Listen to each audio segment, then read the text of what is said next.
wabarakatuh. Waalaikumsalam. Kabarnya deh? Oke? Selanjutnya dulu. Membahas masalah zakat dan hibah dalam hukum ekonomi syariah. Jadi ini merupakan pertemuan ketiga. Tapi sebelum kita mulai, untuk lebih afdalnya pertemuan kita ini, mari kita berdoa sama-sama, ya. Mari kita berdoa sama-sama, ya, dalam hati saja. Ya, doa dimulai. Hukum zakat itu ada di surat At-Taubah ayat lengkap, tapi aturan yang melengkapi daripada dasar hukum baik Al-Quran dan hadis. Dan ini peran ulama dalam pemberdayaan zakat itu sangat diperlukan. Kenapa? Karena sebetulnya banyak yang mau memberikan zakat cuma tidak tahu tempatnya di mana, bagaimana caranya, kemudian bagaimana nanti hasilnya.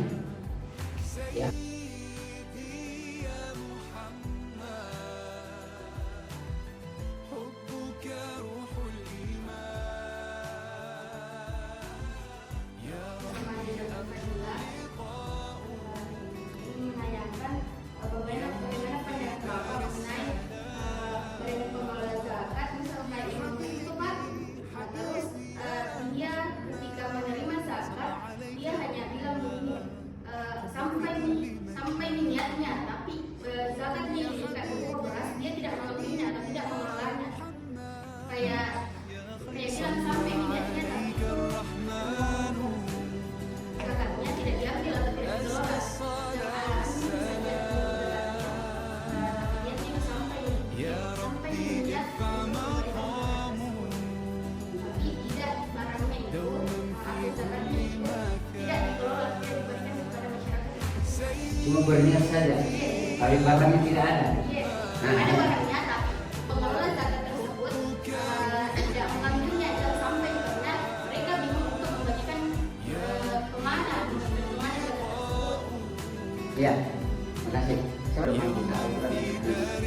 Dalam agama kita itu, kalau kita berniat saja untuk melakukan kebaikan, itu sudah dapat pahala.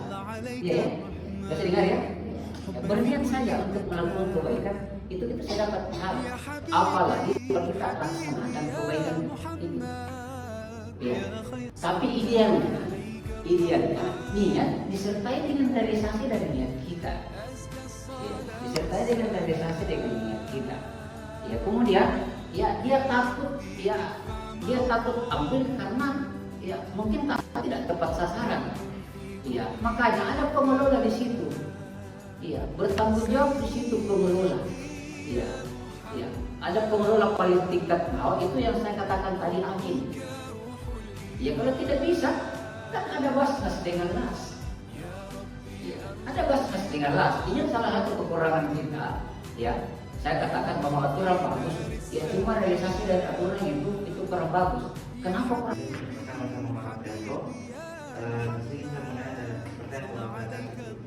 Kan tadi dijelaskan bahwasanya zakat itu ada salah penerapannya.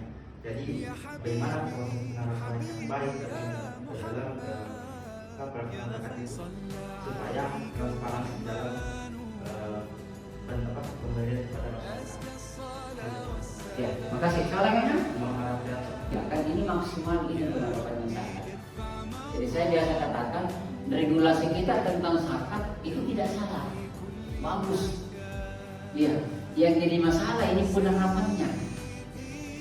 Pengelolanya zakat ini biasa salah. Nah, seperti tadi yang saya jelaskan tadi, contoh yang masuk kategori penerima zakat, ini saya singgung, udah ada di sini. Saya singgung masalah amil. Seperti amil yang saya jelaskan tadi itu, pas selesai lebaran itu menjual beras, mengumpulkan masyarakat untuk membeli beras di sana. Padahal ini berdasarkan fitrah. Idealnya karena ada dua lembaga ini yang bertanggung jawab, yaitu Basnas dan Las, itu terjun ke lapangan. Terjun ke lapangan untuk melihat secara langsung bagaimana proses pendistribusian zakat ini sesuai tidak dengan aturan. Ya, sampai tidak ke-8 ini penerimaan zakat. Kalau sampai, ya bagaimana dampaknya ini? Jadi harus juga dilihat dampaknya. Iya, salah satu dampaknya yang kasihan yang sebelumnya bisa makan pagi tidak bisa makan sore. Setelah kita berikan zakat kita, itu bisa teratasi. Setidaknya bisa meminimalisir tingkat ya kebutuhan masyarakat yang besar. Iya ya, oke ya. Ya, untuk lebih jelasnya Anda bisa baca beberapa referensi. Adalah kenapa sunnah, kenapa anjuran? Karena itu tidak diwajibkan. Ya, yang berada saja dan mau. Ya, yang berada saja dan mau. Tidak mungkin yang tidak berada.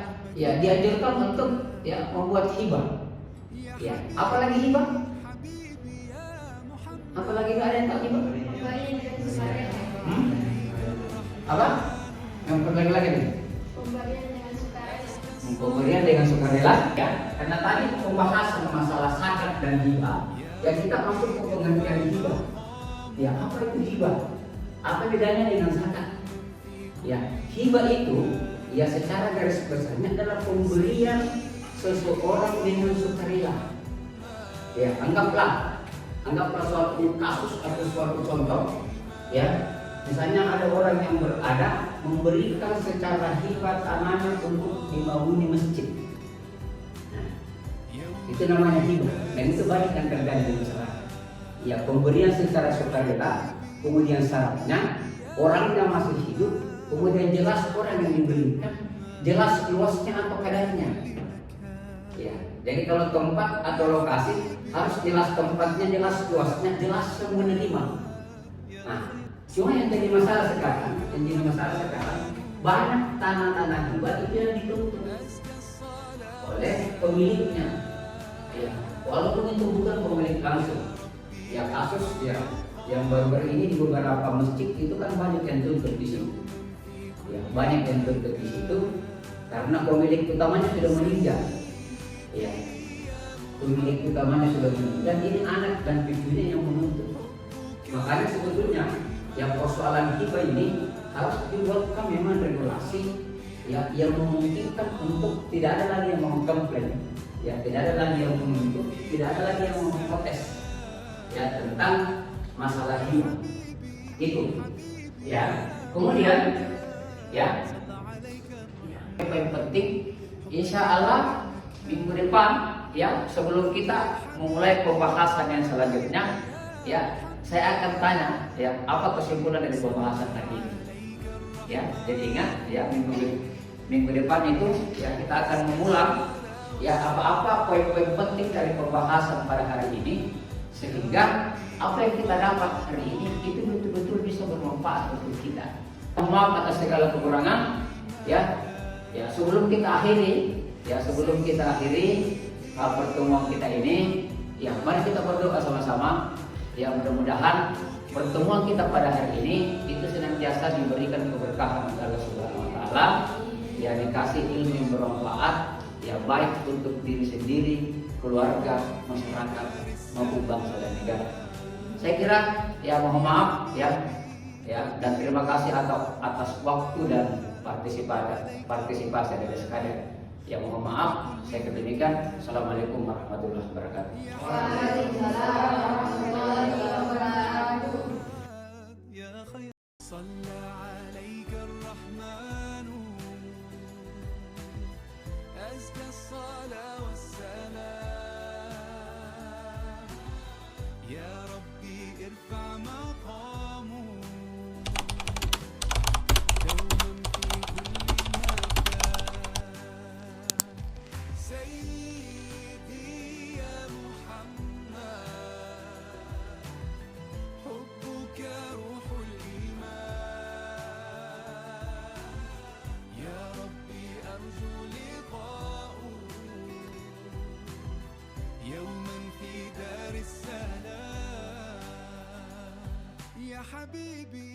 حبيبي يا محمد صلى عليك الرحمن حبك في كل مكان يا حبيبي يا محمد يا خير عليك الرحمن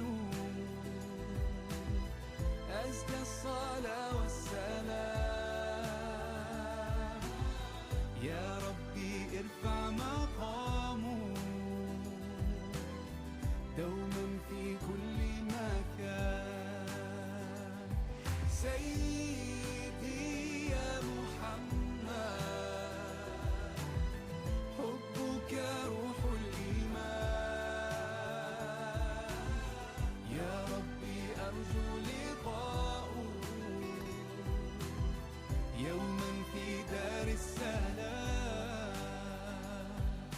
حبيبي حبيبي يا محمد صلى عليك الرحمن حبك في كل مكان.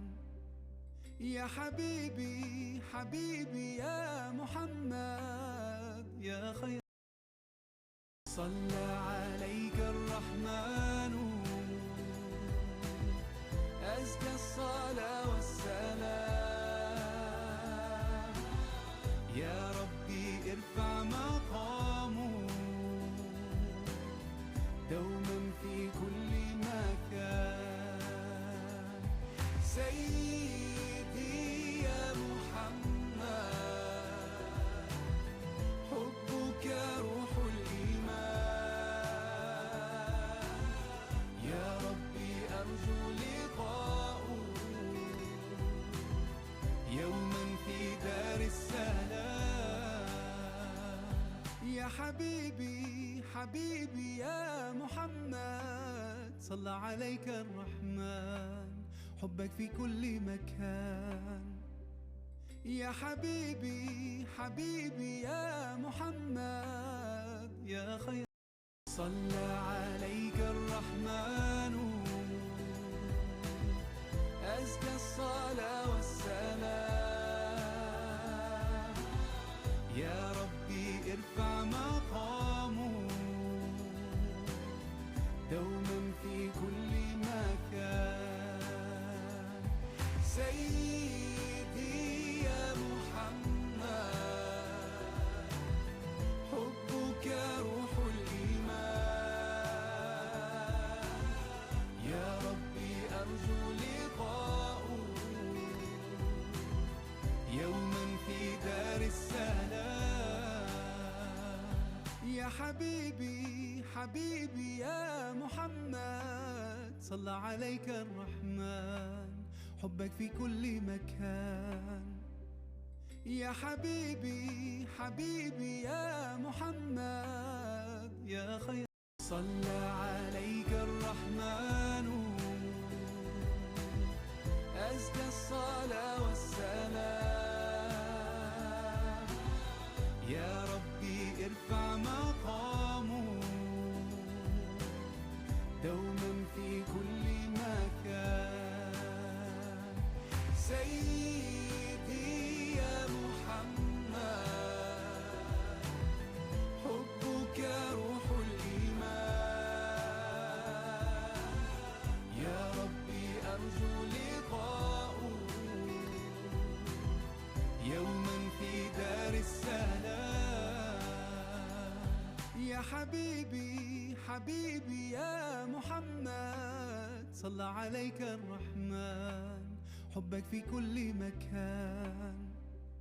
يا حبيبي حبيبي يا محمد يا خير يوما في دار السلام. يا حبيبي حبيبي يا محمد صلى عليك الرحمن حبك في كل مكان. يا حبيبي حبيبي يا محمد يا خير